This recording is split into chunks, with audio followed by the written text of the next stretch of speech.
Today, sorry, must be a high pollen count day.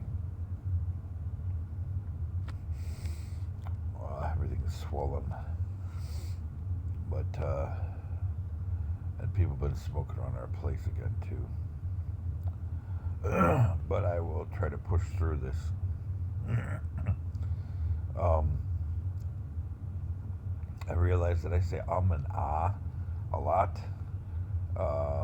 or it's not very good in speech, in giving a speech or in expository preaching, saying homilies, telling homilies, it's not good. That being said, this video is about, you see through your feed about this billionaire, that millionaire, having this many kids, that many kids, through sperm donation or through having, multiple partners. And, oh yeah, someday these kids are going to be millionaire, billionaire. And I just read about some millionaire that founded Telegram. I guess he's a billionaire, correction. And he has like 100+ kids through sperm donation at banks. And he, there again, and he also has 6, sounds like biological kids, like with a family, a normal family or families. With that being said, I don't think this is cool. This donating sperm and then writing in your will every single egg. Number one, it takes away the privacy of that child and the mother. Number two, it commoditizes children. Now see if you can follow this. The children become a commodity because they're heirs. And when they become a commodity, then they become a very important possession. And then we move into the area of very passive human trafficking. Oh yeah, I want to get custody of my niece or get custody of my grandchild, or yeah, that mother, oh, she's just partying and doing drugs. Let's get custody. It creates a commodity out of a child. And then we're moving into the area of human trafficking. And this is just as bad. I know there's a lot of families out there that want children desperately, and they may be good parents. But the thing is, desperate is the problem. When you become desperate, you go outside of the mainstream accepted ways to adopt a child. And even then, when you leave the soil of the US, Canada, Europe, even some places in Europe, you're barely following, rigid protections against human trafficking. And even in the U.S., I take it back, there's a lot of examples of people that thought they were working with a legitimate agency and then found out, when they go and step into a different part of an office, oh yeah, this and this was done. Yeah, they went into this particular neighborhood in Vietnam, where there's a lot of poor farmers, and they begged, these children or these parents, yeah, you got a pregnant daughter, why don't you adopt her out? There's no hope. You'll always be a poor farmer. Or they'll go to some place in Africa like, oh yeah, this woman, which is common there in some tribes, yeah, this woman has 3 or 4 husbands, and the husbands, they're not taking care of the children, but they refuse to give up custody.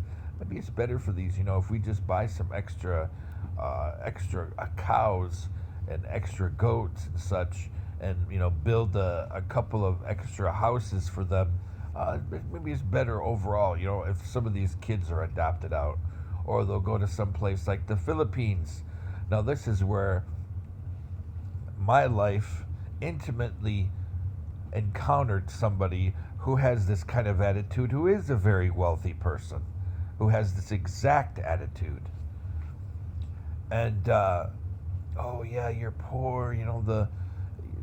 Good thing though if you have a child with me, or if you are a surrogate for us, your child will have a great future.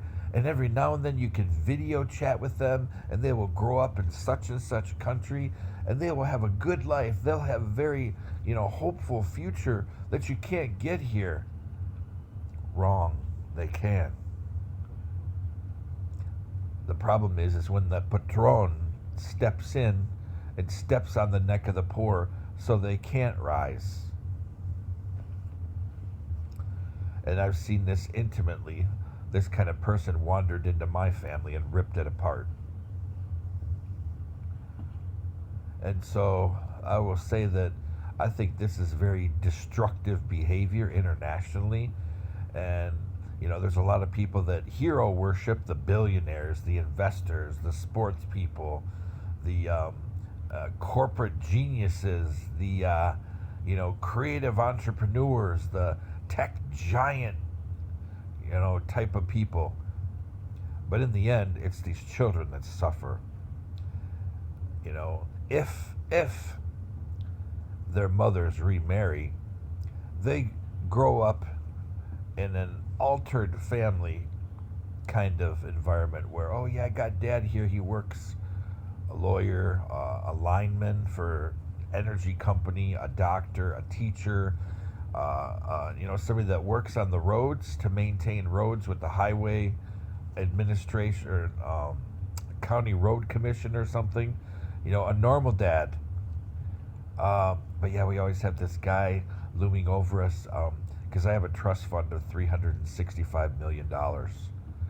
You know what that does to that family? You know what it does to the father that's really there? It makes him only a placeholder. He's not important. He's insignificant. If there's even a father that wanders in. Because what some women are going to do is they're just going to have a guy, a boy toy. Their main focus is going to be, one, on trying to find a way to get that millionaire to be theirs because the kid's the connection, or two, they're not going to care about having a partner other than somebody to go and hang out with, party with, and satisfy corporal, no, not corporal, that's the wrong term, satisfy carnal needs, there's a better word. And they won't worry about creating a stable family environment. Now, I know there's alternate families, but, after thinking about this in prayer, I'm starting to see now how alternate families, when you get too many parents into a family, it takes away from the kid, from the child. If you got two moms and a dad, or two dads and a mom, or two moms and two dads, it takes away from the attention of the child on one or two people, because those people also have to work on their relationship. I think this is the same criticism, but even when you go into the Muslim world, which I've spent many, many, many days of my life in the Muslim world, you'll see that the father has separated. The more families you introduce into that father's life, the less time he can spend with each family. And I don't care if you're a Saudi or an Emirati or anybody, prince. The fact of the matter is, the more families you introduce, the less time you can spend to them. And money never replaces a family. If you have a family, you can replace money. But if you don't have a family, money can't replace it. And I'll stand by this my entire life. The dedicated, motivated, creative, and budget-focused and intentional person can always replace money. It takes time, but it can be done. I've never been a millionaire, but I've had rose above my born station in life several times, and I rebuilt until now, which is why people sabotage us every possible corner, cases and anything they can, and job applications and my businesses, because they know what I can do. With time and patience, I don't have delusions of grandeur. I know this takes hard work and time, but even if you're disabled, you can have a very impressive, very powerful, very successful company.